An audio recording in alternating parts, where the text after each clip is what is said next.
Who is he? Kang Min Seok's voice was calm, almost polite, but the moment the words left his mouth, the air around him changed. His eyes were locked on the man sitting across from Maxine, dark and sharp, burning with something far more dangerous than anger. Maxine Jones froze. She knew that look. She had lived in Seoul long enough, and she had been by Kang Min Seok's side long enough to recognize when something had gone very wrong. Maxine wasn't just anyone in his life. She was his mate. A black woman from America who had moved to Korea years earlier chasing freedom, ambition, and a fresh start. She had met Kang Min Seok through business connections, been drawn into his world slowly, carefully, until their bond became something deeper, private, intense, and unspoken in public.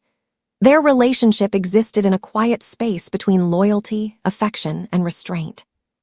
Or at least it had. Until tonight.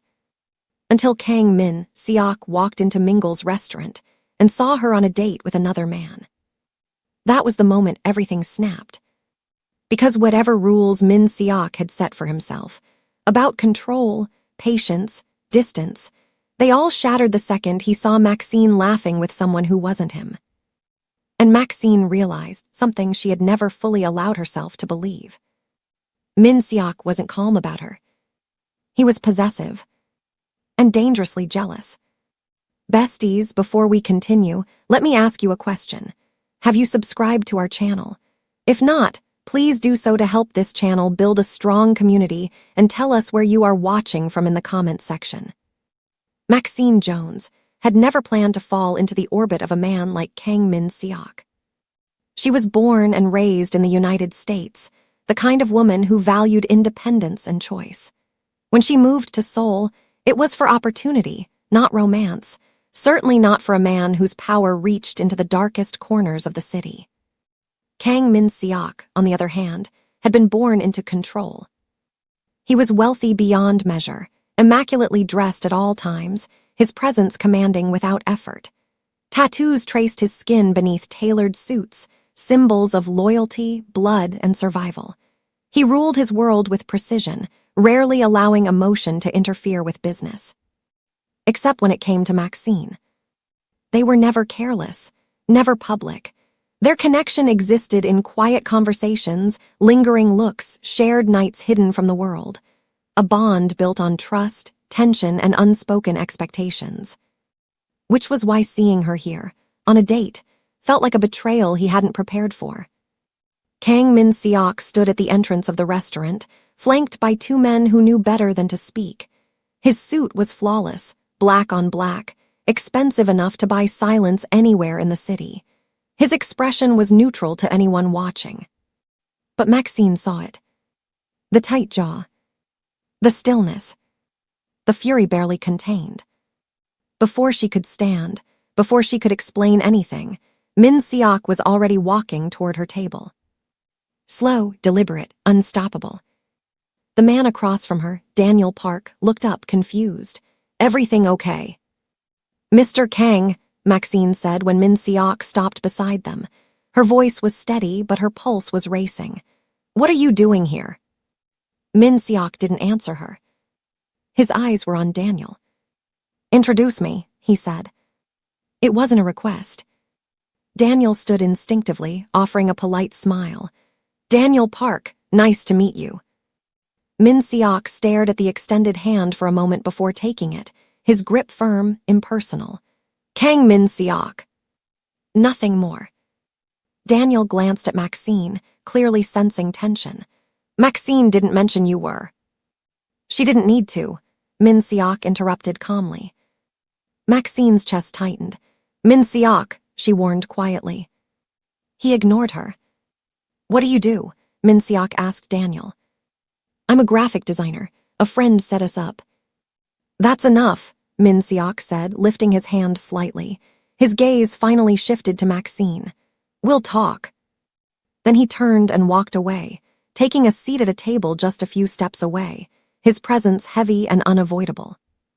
Maxine exhaled sharply, her appetite gone. That guy is intense, Daniel said carefully. She nodded. I'm really sorry. This isn't how tonight was supposed to go. She tried to focus on Daniel, on normal conversation, on the fact that this date was harmless, casual, and not romantic in the way Min Seok clearly assumed it was. But she could feel Min Seok watching her. After a few strained minutes, she stood. I think we should end this. Daniel didn't argue. Yeah, I get it. They paid and left quickly. Maxine didn't look back, but she felt Min Seok's eyes on her the entire time. The silence that followed was worse. No calls. No messages. No explanation. By Sunday night, Maxine was packing her apartment, torn between anger and unease. She hadn't broken any promises. She hadn't crossed any boundaries they hadn't already blurred together. So why did it feel like she'd done something unforgivable? Monday morning arrived too fast. Maxine stepped into Min Seok's office building with a knot in her stomach. When she entered his private office, he was already there, standing by the windows overlooking Seoul. You were on a date, he said without turning. She crossed her arms. Yes. With him. Yes. Silence stretched. You didn't tell me, Min Seok said. You didn't ask, Maxine replied. He turned then, eyes dark and controlled, but tight with something raw underneath. You're mine. The words landed heavy. Maxine's breath caught. No, she said firmly. I'm with you, but I don't belong to you. You walked into a public place with another man, Min Seok said, his voice low. You laughed with him. You let him look at you like that. You don't get to decide who looks at me, she shot back. And you don't get to interrogate me like I'm doing something wrong. His control slipped, just enough to show it. I don't share what's mine, he said.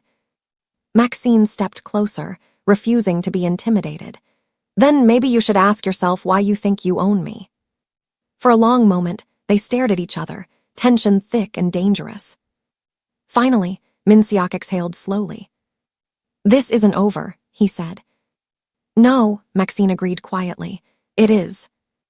And she knew, without a doubt, that the line between them had been crossed, and nothing would ever go back to the way it was. The silence that followed their confrontation was not peaceful. It was heavy, deliberate, and sharp enough to cut. Maxine returned to her apartment that night with her nerves buzzing. Seoul's lights spilled through her windows, but she barely noticed them. Her phone lay face up on the table, untouched. No message from Kang Min Seok, no call, nothing. Which was worse than yelling. Min Seok was not a man who lost control often. When he went quiet, it meant he was thinking, calculating, deciding. Maxine changed into comfortable clothes and paced. She replayed the night at the restaurant, the way his eyes had darkened when he saw her laughing with Daniel, the way his voice had stayed calm even while something dangerous coiled beneath it. She hadn't lied to him. She hadn't cheated. But she also hadn't warned him. Because some part of her had wanted to see what would happen. That thought unsettled her.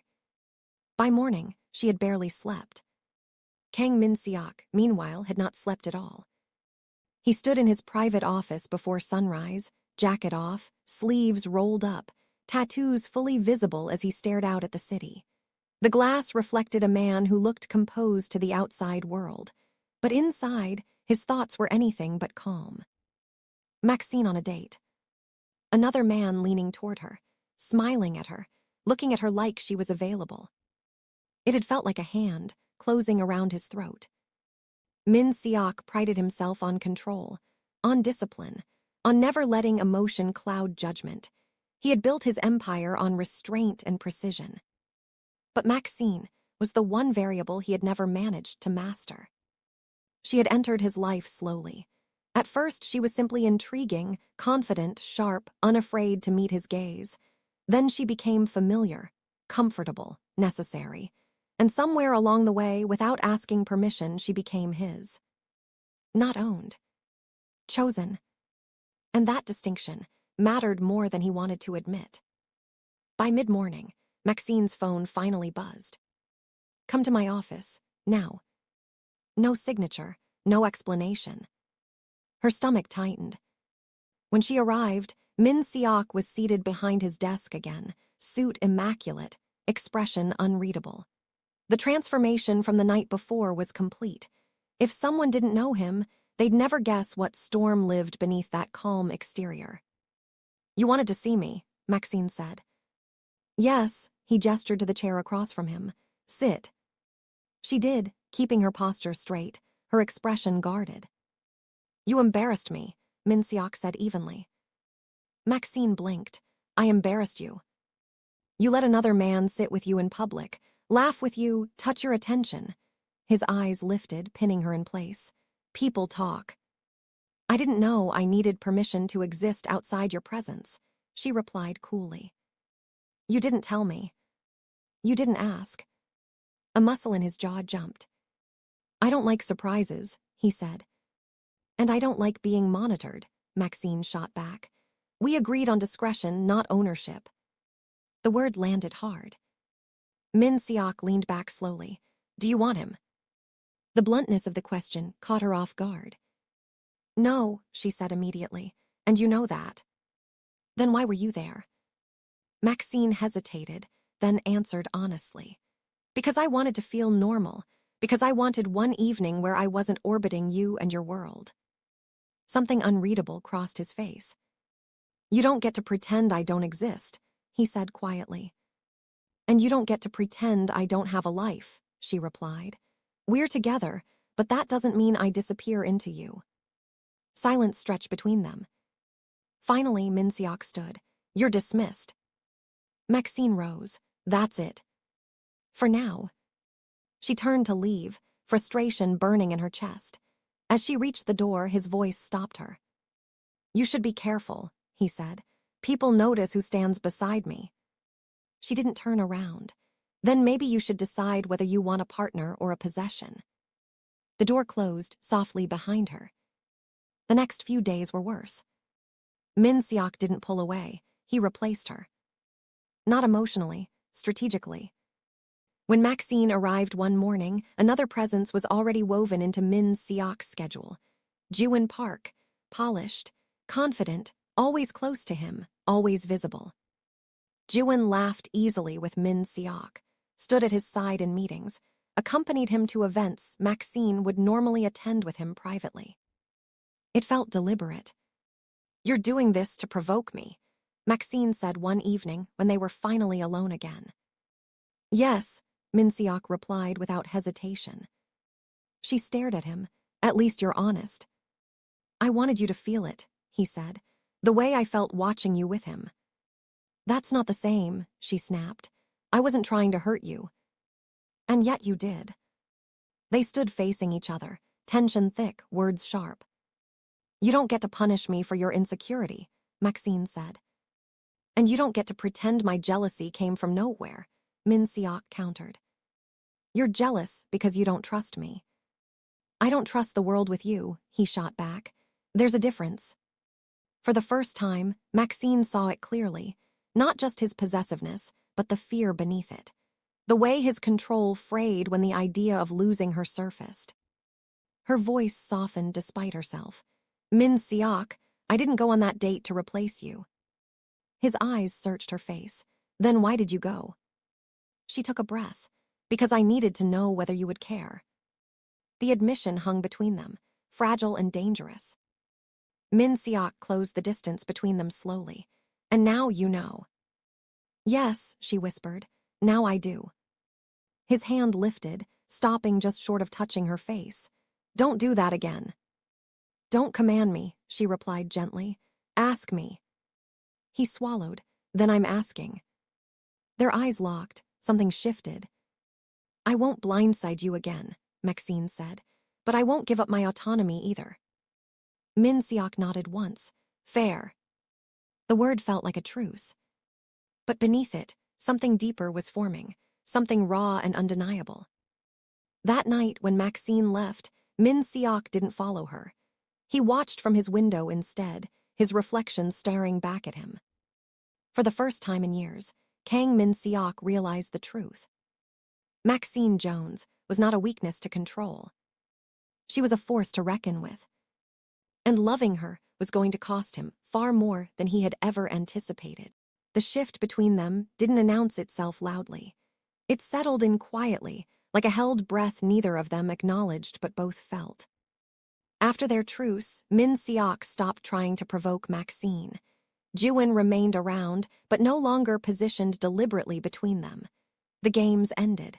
What replaced them was something far more dangerous: honesty. They didn't talk about the restaurant again, but it lived between them in every glance, every pause, every moment where words were chosen carefully instead of impulsively. One evening, Min Seok asked Maxine to stay. Not as a command, not as a test. As a request. They were alone in his penthouse, the city stretched beneath them, lights glowing like a living thing. Min Seok poured her a drink, something smooth and expensive. She accepted it, watching him carefully. "You've been distant," he said. "So have you," she replied. He didn't deny it. Distance felt safer. "For who?" she asked. "For you," he said quietly, "and for me." She took a sip, letting the silence stretch. "You don't get to decide what's safer for me without asking." "I know," he said. "I'm learning." That made her look at him more closely. Kang Min Seok didn't say things like that lightly. "You scare people," Maxine said. "Not because you're loud or cruel, but because you're controlled. Because you don't let anyone see what you feel." "And you," he asked, "do I scare you?" She met his gaze. "You worry me." He smiled faintly. "That's fair." They talked longer than they had in weeks. About nothing at first: work, the city, small things. Then, slowly, about more. About her move from America. About how she'd felt invisible in a place where no one knew her history. About how Seoul had given her freedom, but also loneliness. Min Seok listened, really listened. When he spoke, it surprised her. "I grew up learning that attachment is a liability," he said. "If someone matters too much, they can be used against you." "And yet," Maxine said softly, "you still chose me." "Yes," he said without hesitation, "that's the problem." The honesty hit harder than any argument. From that night on, the line between them blurred further, not recklessly but inevitably. They spent more time together, not hiding but not announcing anything either. Their bond deepened in quiet moments, shared meals, long conversations, laughter that felt earned. Min Seok became more attentive, less controlling, still protective, but now he explained instead of demanded. Maxine, in turn, stopped testing him. She stopped needing to prove she could walk away. Because she knew now, he cared too much to let her go easily. The real test came when Min Seok invited her to the charity gala. Not casually, not impulsively. They were seated together when he brought it up, his tone careful. "Come with me," he said, publicly. Maxine stilled. "As what?" "As my partner," he said. "Not hidden, not implied." She set her glass down slowly.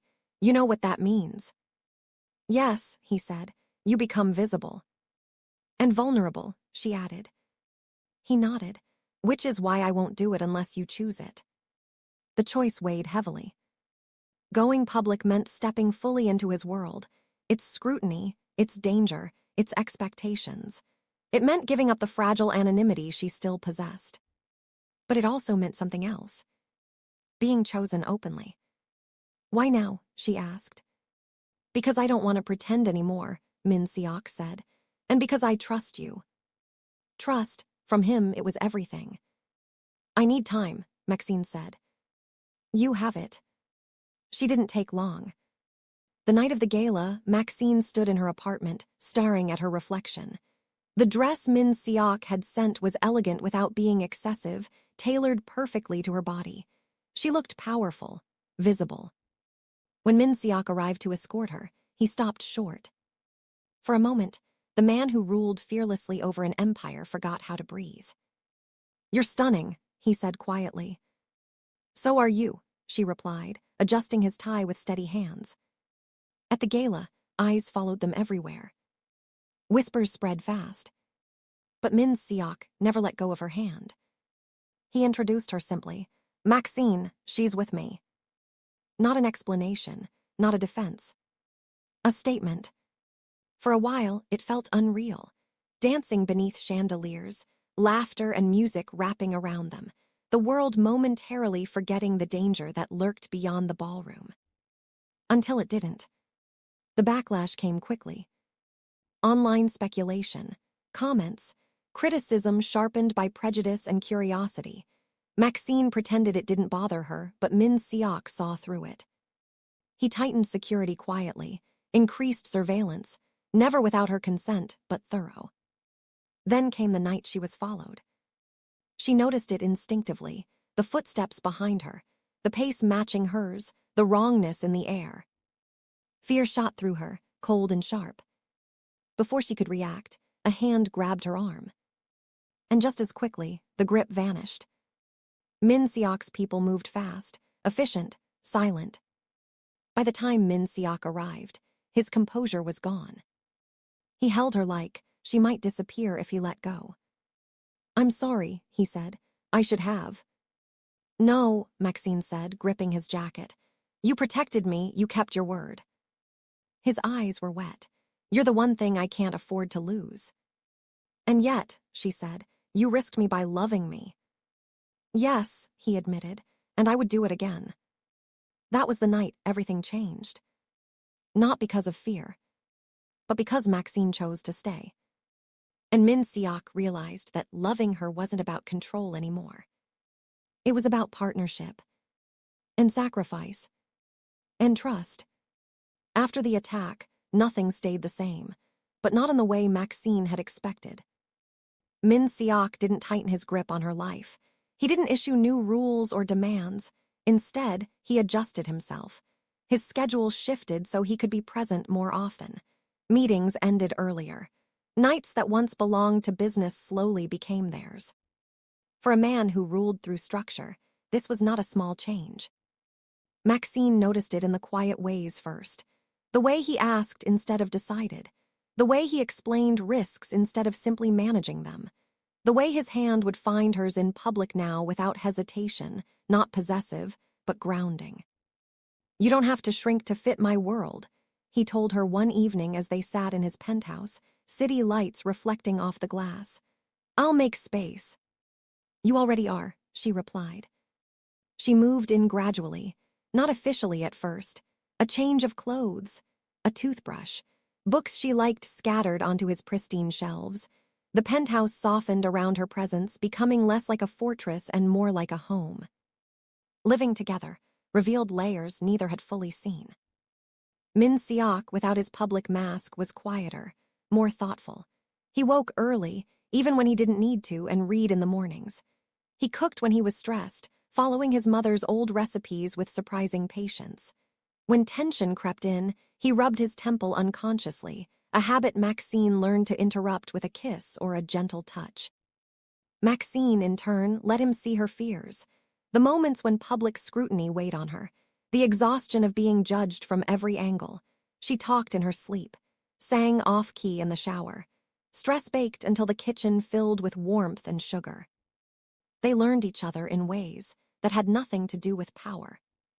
6 months passed like that, quietly intense, deeply bonded. And Min Seok changed. Not overnight, not completely, but deliberately. He started withdrawing from deals that leaned too close to violence, redirected resources, cut ties with people who pushed recklessness. The shift was subtle enough not to invite rebellion, but intentional enough to matter. "You don't have to do this for me," Maxine said when she noticed. "I'm not," Min Seok replied. "I'm doing it for who I want to be next." That answer stayed with her. The proposal came on an ordinary evening. Or at least, it felt ordinary until Min Seok suggested dinner. "There's a place I want to take you," he said, casual in tone but tense in posture. Maxine noticed the signs immediately. The way his hand brushed his jacket pocket, the way he checked the time twice. "Is this a business dinner?" she asked. "No," he said, "this is personal." When they arrived at Mingle's restaurant, Maxine laughed softly. "You're serious?" "Yes," Min Seok said, "I bought it." She stared at him. "You bought the restaurant." "I wanted the memory," he said simply. They sat at the same table where everything had begun. The same view. The same quiet tension, only now it felt warm instead of volatile. When he knelt, Maxine's breath left her completely. "You changed my life," Min Seok said, voice steady but eyes raw. "You made me want a future that doesn't end in isolation." He didn't promise perfection. He promised effort, growth, choice. When she said yes, he looked relieved in a way she had never seen before. They married quietly. No spectacle, no press, just the people who mattered. Min Seok wore traditional attire that honored his roots. Maxine wore a dress that made him cry openly, without shame. They exchanged vows in 2 languages, promising patience, honesty, and the courage to keep choosing each other. Their honeymoon in Bali felt surreal. 2 weeks without bodyguards hovering nearby, ocean air, sunsets, laughter. For the first time in years, Min Seok rested. They talked about children carefully at first, then with excitement. And when Maxine found out she was pregnant, she didn't plan anything elaborate. She handed Min Seok the test in their bathroom. He stared at it, silent. Then he laughed, then he cried. "I'll protect them," he said fiercely. "Both of you." "I know," Maxine replied. Pregnancy softened him even more. He attended appointments, read obsessively, practiced swaddling on pillows. The man who once ruled through fear now hovered like a guardian spirit. When their daughter was born, Min Seok broke completely. Sujin. Precious truth. He held her like she was the most fragile and powerful thing he had ever known. And in that moment, Maxine understood something fully. This wasn't a redemption story. It was a transformation story. Because love hadn't erased who Kang Min Seok was. It had expanded him. And he had chosen, every single day, to rise to it. Motherhood didn't arrive gently for Maxine. It arrived with exhaustion, wonder, and a kind of fear she had never known before. Loving Kang Min Seok had taught her about risk, but loving their daughter introduced a deeper vulnerability, one that reshaped everything. Sujin filled the penthouse with sound. Soft cries in the night, tiny breaths against Maxine's chest. Min Seok moved through those early weeks like a man learning a new language, careful and intensely focused. He woke at the slightest noise. He learned how to warm bottles, how to pace the room when Sujin refused to sleep, how to change diapers with the same meticulous precision he once reserved for business negotiations. "You're hovering," Maxine teased one morning, watching him adjust the blanket for the 3rd time. "She's breathing differently," Min Seok said seriously. "She's breathing like a baby," Maxine replied, smiling. He relaxed only slightly, sitting beside her, his hand resting protectively on Sujin's back. "I didn't know love could feel like this," he admitted. "It's terrifying." "It's supposed to be," Maxine said. "It means you care." Caring had once been something Min Seok avoided at all costs. Now it was unavoidable. Outside their home, his world continued to test him. Rivals noticed the changes, whispers circulated. Some saw his softened edges as weakness, others saw opportunity. Min Seok was not naive. He increased security not just around Maxine and Sujin, but around his entire operation. Loyalty was reinforced, boundaries were clarified. He also continued the slow, deliberate shift he had begun months earlier, moving his influence toward legitimate enterprises, restructuring the parts of his empire that could exist without bloodshed. It wasn't easy. Some partnerships ended badly. Some nights he came home exhausted, shoulders heavy with decisions that carried consequences far beyond himself. On those nights, Maxine waited for him. She didn't push for explanations. She didn't demand reassurances. She listened when he spoke, and she held him when words failed. "I don't want Sujin growing up afraid of my name," Min Seok said one night, staring at their daughter sleeping between them. "I don't want her to inherit my enemies." "She'll inherit your discipline," Maxine said quietly. "Your intelligence, and your heart, whether you admit it or not." He exhaled slowly. "I never thought I'd care about legacy." "You do now," Maxine said, "because you're not alone anymore." As Sujin grew, so did the balance they worked to maintain. There were moments of normalcy, family walks, shared meals, laughter echoing through rooms that once felt too empty. And there were moments of tension, security briefings, hushed conversations, the reminder that danger never truly disappeared. But fear no longer ruled them. Trust did. One evening, months after Sujin's birth, Min Seok stood at the window with Maxine, watching the city glow beneath them. "Do you regret it?" he asked suddenly. She looked at him. "Regret what?" "Choosing me," he said. "Choosing this life." Maxine didn't answer immediately. She thought of the fear, the scrutiny, the moments when the weight of his world pressed close. Then she thought of the man beside her, present, evolving, fiercely devoted to the family they had built. "No," she said firmly. "I chose you knowing who you were, and I'm choosing you now because of who you're becoming." His hand found hers. "I don't deserve you."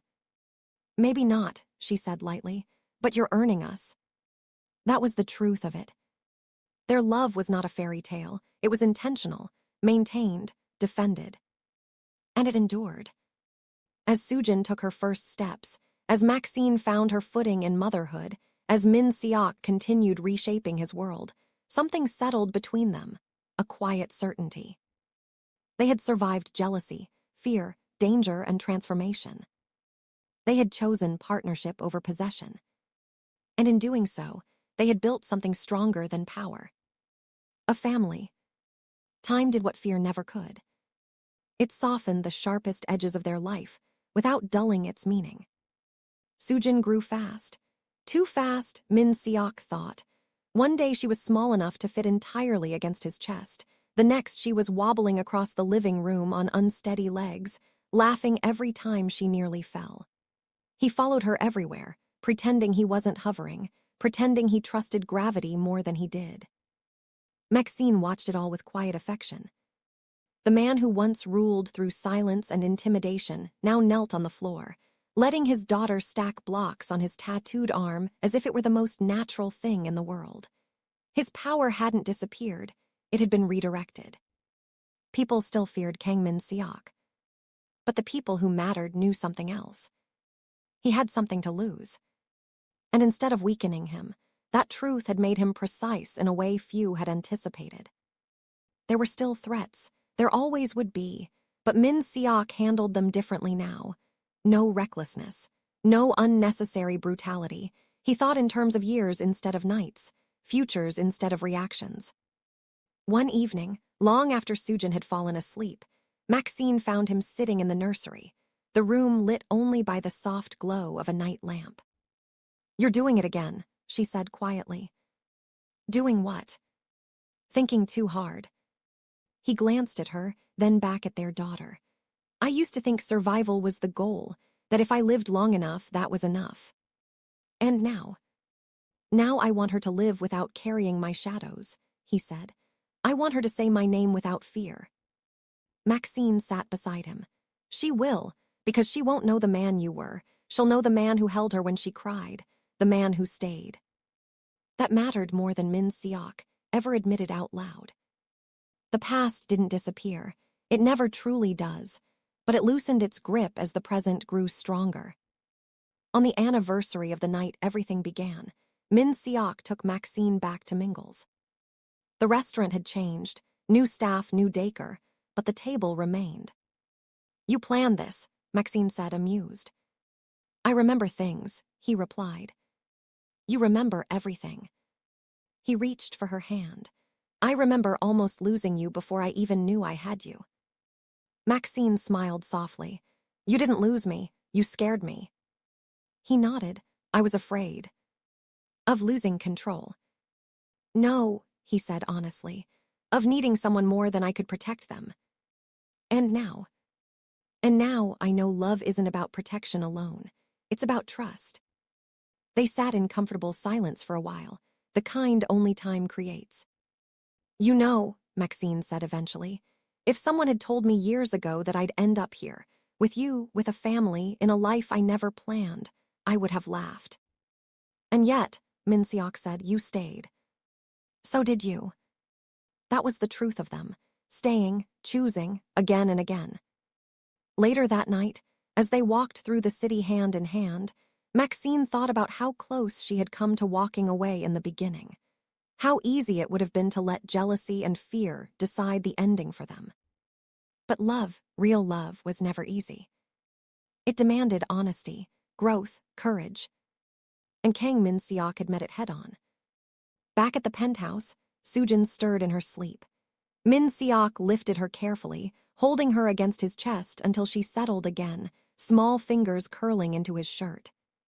Maxine watched him, her heart full.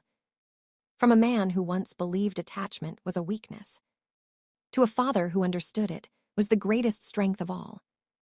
As the city stretched endlessly below them, Maxine knew this life would never be simple. There would be challenges ahead, moments of fear, moments of doubt. But there would also be mornings filled with laughter, evenings filled with quiet understanding, a future shaped not by control, but by choice. And that was enough. Sometimes, the person who shows up at your date is interrupting your love story. They're starting it. Maxine once believed she could keep her life separate from a powerful, dangerous man. Min Seok once believed he could keep his emotions under lock and key. They were both wrong. Because love doesn't follow rules. It doesn't respect boundaries. And it doesn't care how powerful you are. It simply arrives, and if you're brave enough to face it, it transforms everything. If you enjoyed this story, besties, don't forget to like, subscribe, and share. Drop a comment below and tell us, what would you do if the person you loved challenged everything you thought you knew about power, love, and control?